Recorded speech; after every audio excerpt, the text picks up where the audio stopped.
Hello and welcome to SMS. तो Trident फिलहाल penny stock के दाम पर ट्रेड कर रहा है। तो क्या आगे चलकर ये हमें 10 गुना, 50 गुना, 100 गुना मल्टी बैगर रिटर्न्स देने का पोटेंशियल रखता है? क्या हमें ट्राइडेंट में बल्क बाइंग कर लेनी चाहिए? क्या हो सकता है स्टॉक का फ्यूचर? तो डिस्कस करेंगे आज के वीडियो में ट्राइडेंट स्टॉक को। फुल्ली एनालाइज करने वाले हैं स्टॉक को, तो हर एक पॉइंट को हर तरीके से एनालाइज करके देखेंगे। वीडियो को बिना ही स्किप किए लास्ट तक आपको जरूर देखना है। वीडियो को लाइक जरूर कर देना है अगर आपको पसंद आती है तो। किसी भी पॉइंट को मिस नहीं करना है, कहीं ऐसा ना हो कि कोई इंपॉर्टेंट इन्फॉर्मेशन आपसे मिस हो जाए। चैनल को अभी तक अगर आपने सब्सक्राइब नहीं किया है तो प्लीज़ हमारे चैनल को सब्सक्राइब कर लीजिए, बेल आइकन को प्रेस कर लीजिए ताकि सबसे पहले ये इन्फॉर्मेटिव वीडियोस आप तक पहुंच सकें।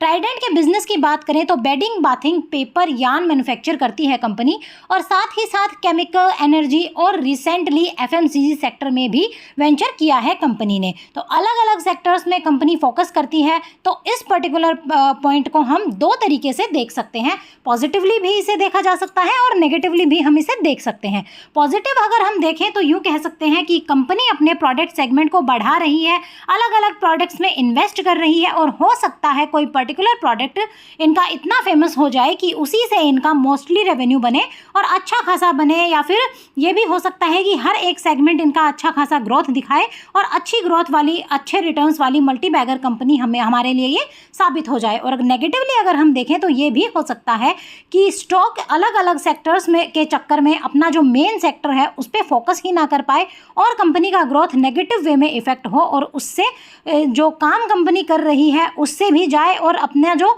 सिंपल वर्ड्स में अगर हम बोलें तो घर की रहे ना घाट की रहे। तो ऐसे में कंपनी का past performance, future growth scope, हर एक पॉइंट को, हर एक चीज़ को हमें जरूर देखना चाहिए इन्वेस्टमेंट से पहले।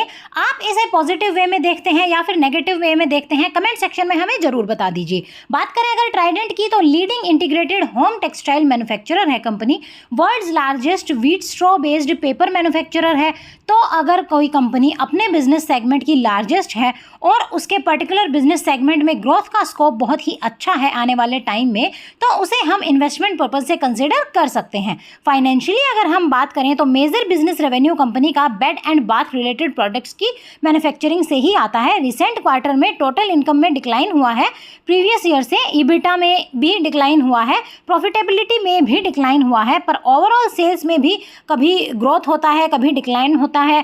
तो अगर हम ओवरऑल देखें तो कंपनी का जो फाइनेंशियल्स है वो ऊपर नीचे होते रहते हैं। बात करें कंपनी के फंडामेंटल्स के बारे में, स्टॉक फिलहाल 34 रुपीज़ के आसपास ट्रेड कर रहा है। 52 वीक लो इसका 25 रुपीज़, 52 वीक हाई 49 रुपीज़ के आसपास रहा। फेस वैल्यू कंपनी की 1 है, मार्केट कैपिटलाइजेशन 17,733 करोड़ रुपए की है। डिविडेंड यील्ड कंपनी का कंसिस्टेंट है 1.03% का। बुक वैल्यू पर शेयर 7 रुपीज़ के आसपास कंपनी की रही है। अगर बात करें नेट प्रॉफिट की तो 492 करोड़ रुपए इसका है। प्रॉफिटेबल कंपनी है। ROE 23.3%, ROCE 23.4% है, बेहतरीन है इसके। नेट कैश फ्लो कंपनी का 172 करोड़ रुपीज़ का है। डेप्ट हालांकि इसके ऊपर 1180 करोड़ रुपए का है, बट डेप्ट इक्विटी रेशियो सिर्फ और सिर्फ 0.31% का है। तो डेप्ट की वजह से फेलियर के चांसेस तो बिल्कुल भी इसके ऊपर नहीं नजर आ रहे हैं। बात करें अगर पीई और पीईजी रेशियो के हिसाब से तो स्टॉक ओवर वैल्यूड की कैटेगरी में फिलहाल आ रहा है।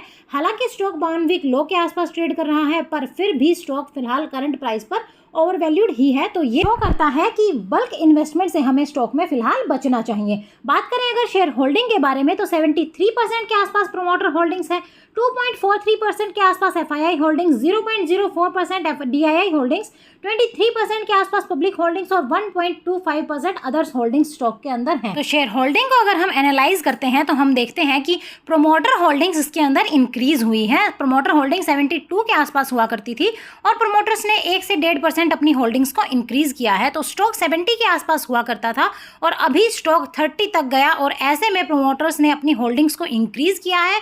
तो ये एक पॉजिटिव पॉइंट है, क्योंकि प्रोमोटर्स को फंडामेंटल्स की जानकारी होती है और उसी विश्वास के साथ उन्होंने अपनी होल्डिंग्स को इंक्रीज किया है, होल्ड करके रखा हुआ है, हालांकि इंक्रीज भी किया है।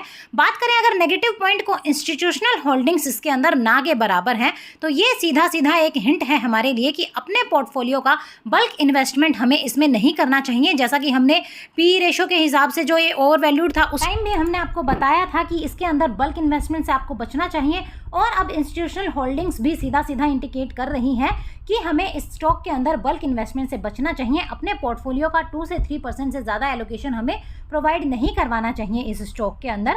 तो क्योंकि शेयर प्राइस जो है वो कम होने के बाद भी इंस्टीट्यूशंस अपना इंटरेस्ट इसके अंदर शो नहीं कर रहे हैं, तो मतलब कुछ प्रॉब्लम हो सकती है स्टॉक के अंदर। तो फॉर एग्जांपल अगर हम देखते हैं कि आप 1 लाख रुपए के आसपास मार्केट में इन्वेस्ट करने का प्लान कर रहे हैं, तो 3 से 4 हज़ार से ज़्यादा का इन्वेस्टमेंट इस पर्टिकुलर स्टॉक के अंदर ना करें तो अच्छा होगा। और यही रीजंस होते हैं जो हम आपको बताते हैं कि हर एक पॉइंट ऑफ व्यू से हमें हर स्टॉक को एनालाइज करके चलना चाहिए, क्योंकि इसी एनालिसिस के हिसाब से हम देखते हैं कि किस स्टॉक में इन्वेस्टमेंट करना है, किसमें नहीं करना है, और अगर करना है तो हमें कितना करना है। किसी एक पर्टिकुलर पैरामीटर के बेस पर इन्वेस्टमेंट करना हमारे लिए बेवकूफ़ी होगी। फेस वैल्यू की बात करें तो कंपनी का स्टॉक स्प्लिट हो चुका है, फेस वैल्यू फिलहाल 1 है।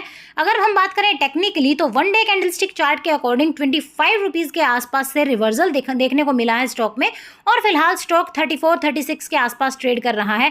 1 मंथ कैंडलस्टिक चार्ट के अकॉर्डिंग अगर देखें तो 70 रुपीज़ से गिरावट होनी शुरू हुई स्टॉक में, और करीब 25 रुपए के आसपास तक स्टॉक गया, जो कि एक अच्छा खासा डिस्काउंटेड प्राइस था। और एक्सपेक्टेशंस तो इसके 21 तक जाने की भी थी, हालांकि ये 21 तक गया नहीं और 25 से ही इसने रिवर्सल स्टार्ट कर दिया। और अच्छे इन्वेस्टर्स प्रॉफिट जो अर्न करते हैं अच्छा खासा, वो स्टॉक में गिरावट के टाइम पर ही इन्वेस्टमेंट करते हैं और रिवर्सल में फिर उनको अच्छे खासे रिटर्न्स मिल जाते हैं। करंट सिचुएशन की बात करें तो अगर बाय करने का प्लान आप कर रहे हैं तो भी बल्क में बाय आपको नहीं करना है, बल्क बाइंग से आपको बचना चाहिए। ओवरऑल भी देखें तो बाय किया जा सकता है स्टॉक, बट बल्क बाय नहीं करना है। अगर आप पेनी स्टॉक के हिसाब से अगर आप देखते हैं कि पेनी स्टॉक है, मुझे इसके अंदर इन्वेस्टमेंट करना ही है, तो भी बल्क बाइंग से आप बचें, क्योंकि जैसा कि हम आपको बोलते हैं कि अपने पैसे को सोच समझकर ही इन्वेस्ट करना चाहिए आपको।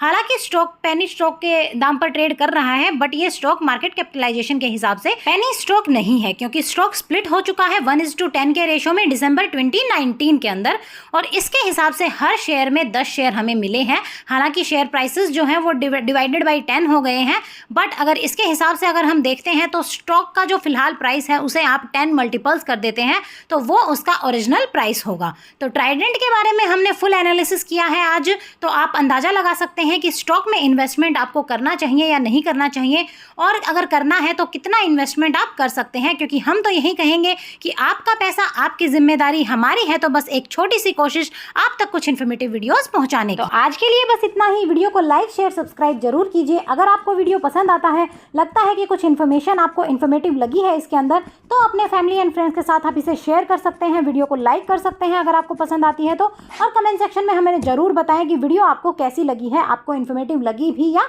नहीं लगी है। Thank you, take care.